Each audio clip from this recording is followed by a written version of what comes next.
তো এখন হচ্ছে আমরা দেখব লিস্ট রেন্ডারিং। নেক্সট হচ্ছে আমাদের লিস্ট রেন্ডারিং আছে। তো লিস্ট রেন্ডারিংয়ের জন্য আমরা একটা কম্পোনেন্ট তৈরি করে নিই, list rendering, just list rendering dot view. Okay, তো এই কম্পোনেন্টটা অবশ্যই আমাদের ইম্পোর্ট করা লাগবে। এই নেমটা কপি করে রাখলাম। ওকে, তো এখানে আমরা একটা টেমপ্লেট ট্যাগ দিয়ে রাখি আপাতত, টেমপ্লেট লিস্ট রেন্ডারিং। ওকে, তো আমাদের মেন যে অ্যাপ কম্পোনেন্ট আছে, অ্যাপ কম্পোনেন্টে এখানে জাস্ট এটাকে আমি যদি ডুপ্লিকেট করি, সরি, লিস্ট রেন্ডারিংটা আমাদের দেওয়া লাগবে। এই লিস্ট রেন্ডারিং জাস্ট ইনপুট করে নিলাম। এখন হচ্ছে এখানে আমরা একটা এইচআর ট্যাগ দেব, দেন লিস্ট রেন্ডারিং। তো আমরা আউটপুটটা একটু দেখে আসি, আমাদের অ্যাকচুয়ালি আউটপুটটা কী দেখাচ্ছে। তো এখানে দেখেন এই যে লিস্ট রেন্ডারিং দেখাচ্ছে টগলের নিচে। তো এই লিস্ট রেন্ডারিং নিয়ে যা কিছু লিখবো সব হচ্ছে আমরা এই কম্পোনেন্টে লিখবো। তো আমরা ভিউয়ার সাইটে চলে যাই। এইখানে হচ্ছে আপনারা যদি বিভিন্ন কিছু পরে পরে দেখেন, সেক্ষেত্রে অ্যাকচুয়ালি আপনারা নিজেই বুঝতে পারবেন এইটা হচ্ছে খুবই লাইট ওয়েট, এবং এইখানে তাদের যে ডক্স আছে, ডক্সে খুব সুন্দরভাবে এক্সাম্পল দেওয়া আছে। ইভেন হচ্ছে তারা প্লেগ্রাউন্ড দিয়ে রাখছে, আপনারা এখান থেকে প্লেগ্রাউন্ডে ক্লিক করে গিয়ে প্র্যাকটিসও করতে পারবেন, কোনো প্রবলেম নেই, খুব ইজি। ওকে, তো আমরা হচ্ছে লিস্ট রেন্ডারিংয়ের চলে আসলাম। তো এখানে দেখেন আইটেমস নামে একটা অ্যারে আছে। তো আইটেমসের মধ্যে হচ্ছে মাল্টিপল ডাটা থাকতে পারে, আপনারা জানেন। যে জাস্ট আমি হচ্ছে এই অংশটা কপি করে নিয়ে যাই, কপি করে হচ্ছে এখানে আমাদের স্ক্রিপ্টের মধ্যে স্ক্রিপ্ট সেট আপ, দেন হচ্ছে স্ক্রিপ্টের ক্লোজিং ট্যাব। ওকে, তো আইটেমস না থেকে এইটা হচ্ছে আপনার যে কোনো নেম থাকতে পারে, ধরেন হচ্ছে আইটেমস। আর এই রিয়েক্টিভ কীভাবে কাজ করে আপনারা অলরেডি জানেন। তো এর মধ্যে হচ্ছে আমাদের একটা যদি অ্যারে থাকে, ধরেন হচ্ছে আমি তাদের কোড কপি পেস্ট না করে এরকমভাবে যদি হচ্ছে আমরা একটা অ্যারে দেই, ধরেন হচ্ছে আইটেম 1, আইটেম 2, আইটেম 3, এরকম হচ্ছে আমাদের কিছু আইটেম আছে। ওকে, তো এই র্যাপটা অবশ্যই এখানে আমাদের ইম্পোর্ট করা লাগবে, import rap from view. Okay, তো এই আইটেমসটা এখন অবশ্যই আমরা উপরের দিকে রেন্ডারিংয়ের ক্ষেত্রে ইউজ করতে পারবো। এইটা হচ্ছে আপনার একটা ডিপ হতে পারে, ডিপের মধ্যে বা যে কোনো জায়গায়। আমি যদি ডাইরেক্টলি হচ্ছে এটা প্রিন্ট করে একবার দেখাই আইটেমস, এটা আসলে কেমন দেখায় আমাদের হচ্ছে এখানে দেখেন এই যে এরকমভাবে দেখাচ্ছে আইটেম 1, আইটেম 2, আইটেম 3, মানে এর আকারে দেখাচ্ছে। তো লিস্ট রেন্ডারিংটা এখান থেকে তুলে দিলাম। ওকে, তো এটা অ্যাকচুয়ালি তো আমাদের এরকম দরকার নেই, আমাদের দরকার মানে কোনো একটা লিস্ট আকারে দেখাবে। এটা আপনার ডিজাইন যেভাবে থাকবে জাস্ট আমরা ওই ডিজাইনের উপরে পপুলেট করব। তো বেসিক্যালি এইগুলো হচ্ছে আমরা ইউএল এলআই এর মধ্যে পেস্ট করি।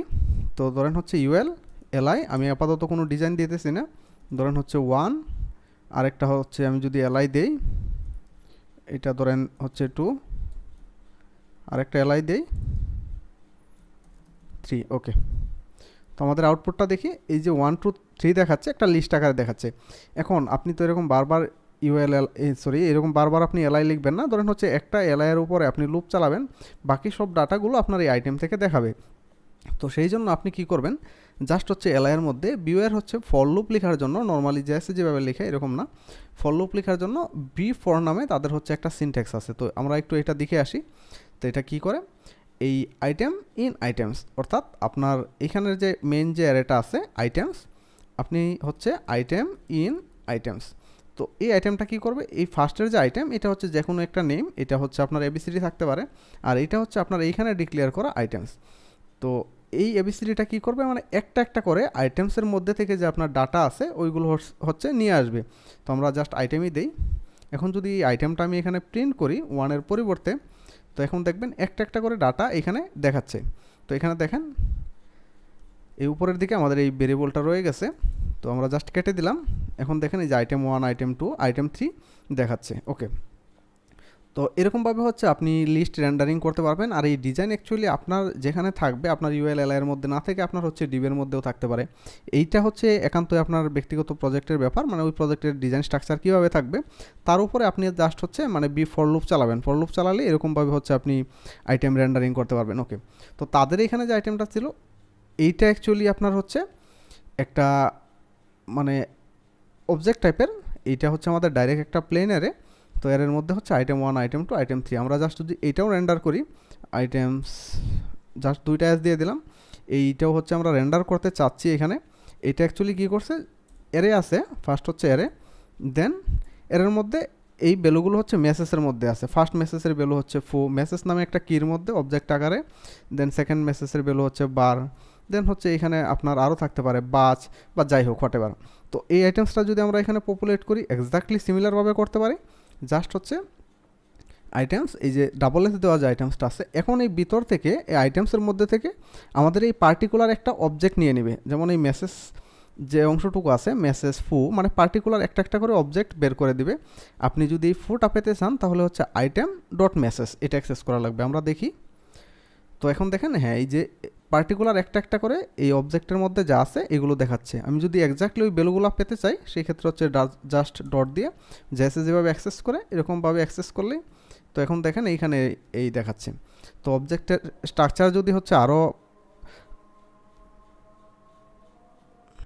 ওকে যা বলতেছিলাম, যদি আপনার হচ্ছে অবজেক্টের স্ট্রাকচার আরও কমপ্লেক্স থাকে সেই ক্ষেত্রে হচ্ছে আপনি ওই কি ধরে ধরে জাস্ট অ্যাক্সেস করে নেবেন, দ্যাটস ইট। তো এখানে আরও কিছু ব্যাপার আছে। এখানে হচ্ছে আপনারা যদি মনে করেন কোনো সময় ইন্ডেক্স দরকার, যেখানে এটা হচ্ছে 0 নাম্বার 1 2 ইন্ডেক্স যদি দরকার পড়ে লুপের মধ্যে থেকে, সেই ক্ষেত্রে হচ্ছে আপনি একটা কমা দিয়ে সেকেন্ড হচ্ছে ইন্ডেক্সটা যদি দেন, সেই ক্ষেত্রে আপনি যদি ইন্ডেক্সটা এখানে প্রিন্ট করেন তো সেই আপনার এখানে দেখবেন ইন্ডেক্সটা দেখাচ্ছে। যেমন হচ্ছে আমি যদি ইন্ডেক্স দেই ইন্ডেক্স, তো এখন দেখবেন 1 0 1 2, যেহেতু 3টা আইটেম আছে তো সেই ক্ষেত্রে দেখবেন এখানে 0 1 2 এই ইন্ডেক্স দেখাচ্ছে। ওকে, তো এখানে আরও কিছু ব্যাপার আছে। আমরা হচ্ছে একটু লিস্ট রেন্ডারিংয়ের দিকে, হ্যাঁ নিচের দিকে এখানে দেখেন মাই অবজেক্ট রিয়েক্টিভের মধ্যে আছে। তো আমরা যদি জাস্ট এই অংশটা কপি করে নিই, তো রিয়েক্টিভ এবং র্যাপের মধ্যে পার্থক্য কি আপনারা অলরেডি জানেন। তো আমি রিয়েক্টিভ দেখানোর জন্য না, এই লুপের একটা ব্যাপার দেখানোর জন্য, তো মাই অবজেক্টটাকে যদি আমরা হচ্ছে লুপিং করি সেম স্টাইলে, তো সেই ক্ষেত্রে এটা আসলে কি হয়। ওকে, তো আমরা মাই অবজেক্টটা এখানে দিয়ে দিলাম আইটেমসের পরিবর্তে। ওকে, এখন যদি জাস্ট আমরা আইটেমটা প্রিন্ট করি আইটেম, তো সেই ক্ষেত্রে এটা আসলে কি দেখাবে, এই আইটেমটা হচ্ছে এই ভিতরের এই ডাটাগুলো দেখাবে। কারণ কি, কারণ হচ্ছে এটা একটা অবজেক্টের মধ্যে আছে। এই অবজেক্টের মধ্যে ডাইরেক্টলি একটা অবজেক্টের মধ্যে হচ্ছে আপনার টাইটেল অথর পাবলিশ ডেটেড এই সব কিছু আছে। আমরা আউটপুট যদি দেখি তো সেই ক্ষেত্রে দেখতে পারি, তো এখানে দেখেন এই যে how to do list in view, তো এই সবগুলো ডাটা দেখাচ্ছে। সেম জিনিস যদি হচ্ছে মাল্টিপল অবজেক্টের মধ্যে থাকতো এরকম এই যে মেসেজ আকারে, তখন হচ্ছে এটা আমাদের ডট দিয়ে অ্যাক্সেস করা লাগতো। তো আপনার অনেক সময় হতে পারে ইন্ডেক্স তো আপনি নিলেন, এখন যদি আমরা ইন্ডেক্স প্রিন্ট করি এখানে ইন্ডেক্স, ওকে তো দেখেন আমাদের এখন ইন্ডেক্স আসলে কি দেখাচ্ছে। ইন্ডেক্স দেখাচ্ছে যে টাইটেল অথর পাবলিশ ডেটেড। কারণ কি, কারণ হচ্ছে এইখানে আমাদের হচ্ছে কি আছে, যদি কি না থাকতো সেই ক্ষেত্রে হচ্ছে এইটা অ্যাকচুয়ালি ইন্ডেক্স হিসাবে 0 1 2 3 দেখাতো। এইটা অ্যাকচুয়ালি হচ্ছে আমার কি। আর যদি আপনি ইন্ডেক্স নিতে চান সেই ক্ষেত্রে হচ্ছে আরেকটা কমা দিবেন, কমা দিয়ে জাস্ট হচ্ছে আপনি ইন্ডেক্স দিবেন, তখন হচ্ছে আপনার এখানে সরি এটা হচ্ছে তাদের মানে প্যাটার্ন সম্ভবত অন্যভাবে। তো আমরা একটু দেখে আসি মানে কি ভ্যালু ইন্ডেক্স কীভাবে নেয়। ভ্যালু কি ইন্ডেক্স, হ্যাঁ ভ্যালু কি ইন্ডেক্স, হ্যাঁ অ্যাকচুয়ালি এটাই হওয়ার কথা। হ্যাঁ ঠিক আছে, তো আমাদের এখন এখানে হচ্ছে ইন্ডেক্স এবং যদি আমরা কি দেই কি, ওকে তো ফার্স্ট আপনি পাবেন এখান থেকে আইটেম, দেন হচ্ছে কি, তার পরবর্তীতে হচ্ছে ইন্ডেক্স। তো আমরা একবার টেস্ট করি।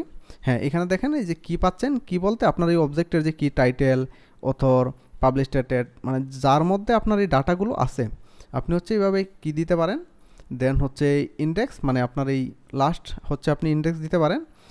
যদি আপনার দরকার পড়ে সেই ক্ষেত্রে আপনি সব কিছু পাবেন এইখান থেকে, যদি আপনার দরকার না পড়ে সেই ক্ষেত্রে তো আপনার দরকার নেই। ওকে, তো দ্যাটস ইট।